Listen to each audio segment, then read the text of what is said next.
Let's give a big round of applause for the one and only Aman Dhattarwal.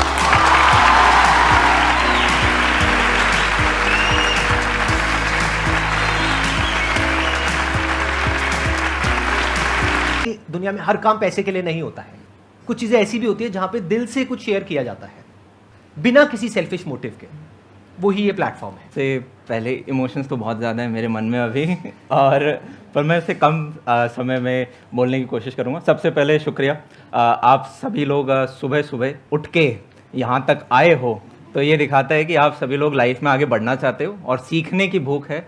और आज Sandeep sir के साथ यहाँ पे बैठे हुए हैं, बहुत अच्छा लग रहा है। मैंने मेल में भी सर को बताया था 2013-14 में इतना यूट्यूब नहीं होता था, तो थोड़ा बहुत जो डेटा पैक MTNL का ब्रॉडबैंड होता लगा रहता था, तो उसमें मैं देखता था आपका एक वीडियो था, आपने प्लेट में इतने में मैं वो वेट लॉस वाला क्रिकेट वाले उस टाइम जो लाइफ चेंजिंग सेमिनार आते थे।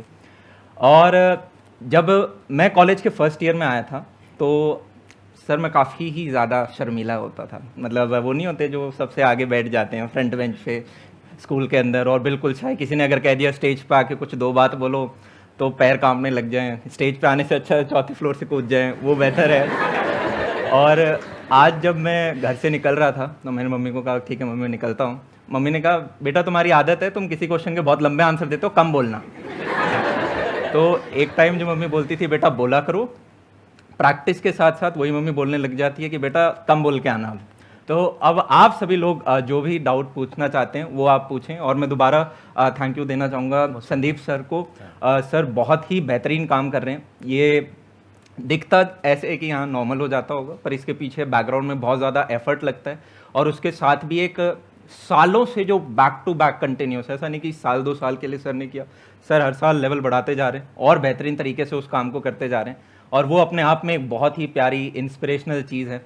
और सर आपने लाखों को करोड़ों को इनफैक्ट इंस्पायर किया है, और मैं बहुत ज़्यादा आज ग्रेटफुल हूँ कि आपने मुझे अपने इस मंच पे स्वागत किया और ब्रेकफास्ट में इतने सारे कॉम्प्लीमेंट्स दिए, तो थैंक यू सर। मेरा एक क्वेश्चन था कि जैसे अब एक आंधी सी आ गई है कि जैसे सब लोग बोलते हैं कि मेक मनी ऑनलाइन पैसा कमाओ, और बहुत सारे ऐसे लोग आ गए हैं जो लोग कहते हैं कि आप हमारा कोर्स लीजिए, हमारा सर्विस लीजिए, तो आप उससे लाखों रुपए कमा लेंगे, लेकिन उससे कुछ नहीं होता है। तो सर आपने एक वीडियो में बताया था कि आप अगर ऑनलाइन पैसा कमाना चाहते हैं तो ग्राफिक डिज़ाइनिंग हो गया, यूट्यूब हो गया, तो सर करें कैसे? हम स्टार्ट करते हैं तो स्टार्ट तो कर लेते हैं, लेकिन सर फिर वही बैक टू नॉर्मल लाइफ, एक दिन करते हैं लेकिन उसके बाद नहीं हो पाता। अगर हम JEE नीट की या किसी भी एग्ज़ाम UPSC वगैरह की तैयारी देखोगे जो ऑफलाइन होती है, वहाँ पे भी आप लाखों की मात्रा में पैसे डालते हो और कोई गारंटी नहीं होती कि आपका सिलेक्शन होगा। यहाँ पे भी आप ऑनलाइन चाहे ग्राफिक डिज़ाइनिंग हो, एनिमेशन हो या डिजिटल मार्केटिंग हो, कोई भी कोर्स हो, बस ये फ़र्क है कि वो 3 लाख का कोर्स हो सकता है यहाँ पे 300 रुपये में आपको मिल रहा हो या फ्री मिल रहा हो यूट्यूब पे अगर आप स्पेशली देख रहे हो, तो पर वो जो कितने लोग कर पा रहे होंगे वो हमेशा 1% रहेगा। तो ऐसा नहीं है, रिसोर्सेज आज के दिन बहुत बेहतरीन है। आप कह रहे हो आज के दिन आंधी आ गई, एटलीस्ट 100 साल पहले जैसा नहीं है कि आंधी आ रही है और जैसे हमारे दादा दादी होते थे खेतों में आंधी आ रही है, अब आपके पास अपॉर्चुनिटीज़ की आंधी आ रही है। हम आज के दिन ऐसे एरा के अंदर हैं, हमारी कोई भी पुरानी आप जनरेशन देखोगे उसके मुकाबले में हमारी अच्छी लाइफ है, लग्जूरियस लाइफ है, ज़्यादा ऑप्शंस हैं, इंफॉर्मेशन ईजिली अवेलेबल है, और चाहे तो फोड़ सकते हो। हाँ या ना? Yes sir. तो हमें एक्सक्यूजेज नहीं बनाने। इस पॉइंट पे मैं भी कुछ ऐड करना चाहूँगा। बेसिकली प्रॉब्लम क्या होती है कि जब कोई कन्वेंशनल करियर पाथ हम चुनते हैं तो हमको क्लियर पता होता है कि इतने साल लगेंगे, इतनी हमको तैयारी करनी है, इस एग्जाम को क्रैक करना है, फिर यहाँ जाना है, फिर ये करना है, फिर वो करना है, मतलब अगले 4-5 साल का पूरा पाथ हमारा तैयार होता है। यस। यहाँ पे प्रॉब्लम क्या होती है, जो ऑफबीट करियर्स होते हैं जैसे यूट्यूब हो गया या ऑनलाइन कुछ करने का हो गया या अपना स्टार्टअप हो गया, वहाँ पे हम आज शुरू करते हैं, मानो यूट्यूब पे आज आपने वीडियो डाली, आप कह रहे हो कल देख करके अरे व्यूज तो आ नहीं रहे, ऐसे वहां तो नहीं करते जब कॉलेज में जाते हो। तो आपको पहले प्रैक्टिकली समझना पड़ेगा कि जो ऑफबीट करियर्स हैं वहां पे भी टाइम लगता है, वहां पर कोई जादू नहीं है। आपने कुछ ऐसी कहानियां सुन ली कि उसने आज किया और आज देखो कहां पर है, अरे उसको भी टाइम लगा। किसी भी इंसान को अगर आप ध्यान से ऑब्जर्व करोगे तो सक्सेस ओवरनाइट नहीं मिलती है, ओवरनाइट के पीछे 2 साल 5 साल 10 साल की मेहनत होती है, एक पूरा बेस बनता है, एक फाउंडेशन बनती है, तब जाके रिजल्ट आता है। तो अगर आप अपने माइंड में इस पॉइंट को क्लियर कर लेते हो कि मैं ये काम करने वाला हूं, इसमें 2 साल लगेंगे, 3 साल लगेंगे, 4 साल लगेंगे, और मेरे को कॉन्स्टेंटली पिवट करना होगा, अलग अलग तरीके से चीजों को करना होगा, इनोवेट करना होगा, तब आपको उसमें सक्सेस मिल सकती है। 99.99% लोग जो फेल हो जाते हैं ना ऐसी जगहों पे, वो यही है कि उनकी एक्सपेक्टेशंस ही गलत है। They are not based upon reality.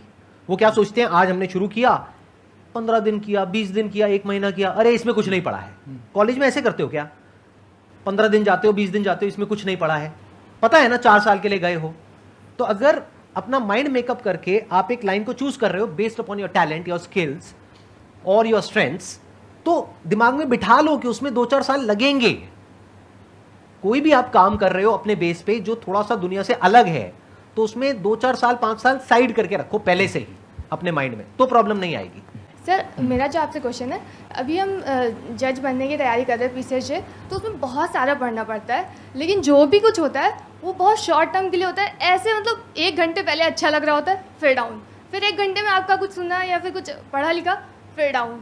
ये इतना ज़्यादा अप्स एंड डाउन होता है तो कभी कभी लगता होगा ही नहीं, मतलब इंस्टेंटली आती है फील, फिर चली जाती है फील। आई गेस ये पूछ रहे हैं कि फोकस स्पैन है वो कम है, या जो भी हमने सीखा वो थोड़ी देर के लिए जोश रहता है, उसके बाद जोश ठंडा रह जाता है। तो ये तो मेजॉरिटी की प्रॉब्लम है, आप यूँ बोल सकते हो 99% से ऊपर की प्रॉब्लम है ये लोगों की। कितने लोगों की ये प्रॉब्लम है, हाथ ऊपर करो। एक सॉल्यूशन नहीं बोलूँगा मैं इसका। इनफैक्ट सबसे पहले हमें ये देखना है कि ध्यान हट कहाँ से रहा है, तो आपकी मेजर डिस्ट्रैक्शंस कुछ निकल के आएंगी।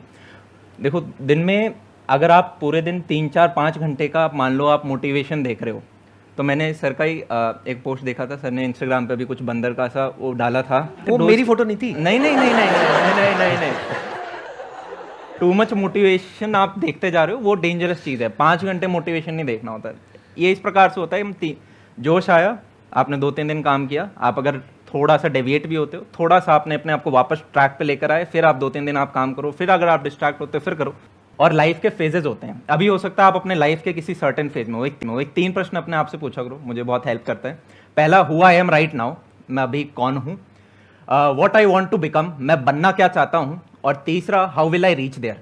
अगर इन 3 प्रश्नों के आपको उत्तर पता हैं तो जनाब आप सही ट्रैक पे चल रहे हो। अगर नहीं पता है तो अभी भी मतलब फिर वो वाली स्थिति है कि आपके पास 2-3 खरगोशों के पीछे आप भाग रहे हो। मे बी या तो कॉलेज के 1st-2nd ईयर में जैसे होते हैं, प्लेसमेंट लें, सरकारी लें, खुद का काम करें, क्या करें।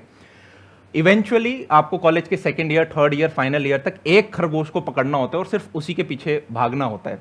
डिस्ट्रैक्शंस को तो यार काटना पड़ेगा, अदरवाइज आप ऊपर के उस 1% कर्व में नहीं आ पाओगे। Let's get big answer.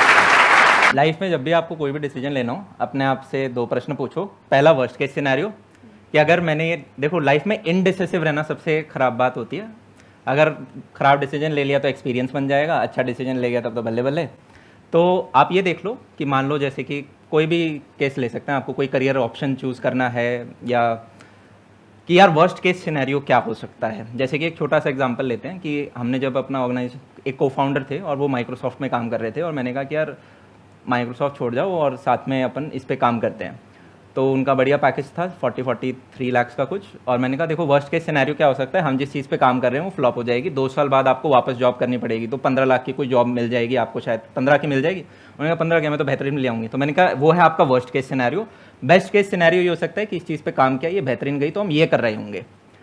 तो हमने वर्स्ट केस देख लिया, बेस्ट केस देख लिया। वर्स्ट केस को आप ये देख लो दिमाग में, क्या आप उसके साथ उसको झेल दोगे, क्या वो सहन कर सकते हो, फिर ले लो डिसीजन। इन्होंने पहली बात जो बोली थी वो बोली थी प्रैक्टिकल एप्लीकेशन की।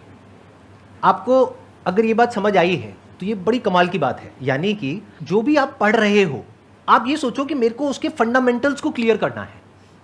ऊपर लेवल पे नंबर लाना, ये करना, वो करना, वो सब भूल जाओ, वो अपने आप आ जाएंगे। फंडामेंटल्स पे दिमाग लगाओ। फिजिक्स है, केमिस्ट्री है, थिंक अबाउट द फंडामेंटल्स। अगर वो बेसिक्स आपको क्लियर हो जाते हैं ना, तो लाइफ में कहीं ना कहीं काम आ ही जाएंगे। मतलब किसी भी चीज़ के फंडामेंटल्स कभी भी बेकार नहीं जाते हैं, और धीरे धीरे आपकी हैबिट पड़ जाएगी। फिर आप जो भी कुछ करोगे उस चीज़ की डेप्थ में जा करके उसको फंडामेंटली समझोगे। ऊपर से लोगों से ये नहीं पूछोगे हाउ टू, क्योंकि हाउ टू में प्रॉब्लम क्या है, कोई भी आकर के आपको कुछ भी फॉर्मूला दे देगा, आप उसको रट लोगे, फिर भूल जाओगे, कंफ्यूज हो जाओगे। बट अगर आपको एक बार फंडामेंटल्स क्लियर हो गए तो आप कोई भी प्रॉब्लम सॉल्व कर लोगे। लाइफ के फंडामेंटल्स क्या है, हेल्थ के फंडामेंटल्स क्या है, वेल्थ के फंडामेंटल्स क्या है। चलो आपने जॉब करी, बिजनेस किया, पैसा भी कमा लिया, बट अगर आपको उस वेल्थ को मैनेज करना नहीं आता, उसको मल्टीप्लाई करना नहीं आता है, तो सब बेकार हो गया। तो लाइफ में हमेशा फंडामेंटल्स पे काम करो। अगर एजुकेशन को इस तरीके से देखोगे तो मजा आ जाएगा। तो तो आपको लगेगा कि मैं कुछ नया सीख रहा हूं। फंडामेंटली चीजों को समझ रहा हूं, फंडामेंटल्स मतलब कि उसकी डेप्थ में जाकर के एक्चुअल में समझ रहा हूं कि वो चीज है क्या, वो टॉपिक क्या है, वो सब्जेक्ट क्या है, वो इक्वेशन क्या है, उसको डीपली समझ रहे हो। अगर इस तरह से समझोगे तो लाइफ में बहुत आगे जाओगे। ऊपर ऊपर से रटते चले जाओगे तो तोते बन जाओगे, उसका कोई फायदा नहीं है।